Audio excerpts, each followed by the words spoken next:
Well, first of all, I want to say congratulations. The film was amazing. Awesome. Amazing to watch. I saw it in IMAX. So, Oh, good. I mean, obviously you're well known for very amazing visuals, but the epicness of the music behind it was equally as impressive.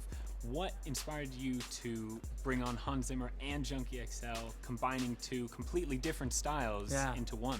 You know, Junkie, we had worked with on 300, Rise of an Empire. He did the music for that movie, and he's friends with Hans anyway. And those two knew each other, and and Hans, of course, did Man of Steel. And then when Hans and I started talking about, he was a little bit like, oh my gosh, I've been doing Batman. I did a whole 3-movie trilogy of Batman. It's a little bit scary to think of just having to think of another thing for Batman, although he did. So I think that was where the sort of partnership was born. Like, hey, my brother, come into this world of Batman with me. And the two of them, I think, really created an amazing. It's like funny because like as we go forward into Justice League, I'm like, I realize I have a Superman, Batman, and Wonder Woman theme already. So it's pretty. Yeah, I'm on my way. Ready to go. I'm on my way.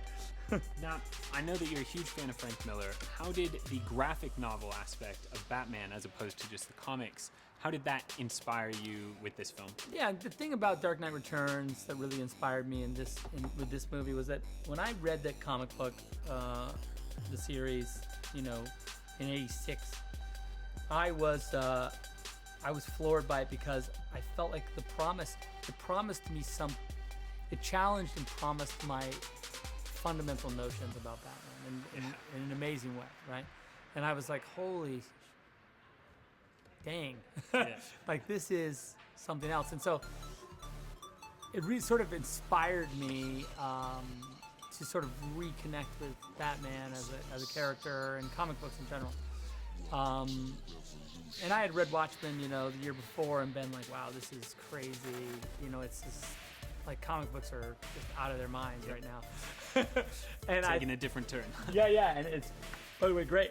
And so I think that like and the reason why I sort of wanted to homage that comic book in this movie as much as possible was to say thank you to Frank for sort of giving me back Batman in a way that I could understand, and it was modern and interesting and sort of like he was reborn, And I think that though we don't follow that story necessarily, the imagery that I chose to try and emulate in the movie was a way of me saying, hey, thank you, Frank, for making my sort of aesthetic, singular, That's fantastic and good to hear. And I am extremely excited going forward with Justice League and Wonder Woman. And congratulations, what a film! And thank you so much for speaking with me. Oh, awesome, my pleasure. Great. Cheers, bud. Thank you.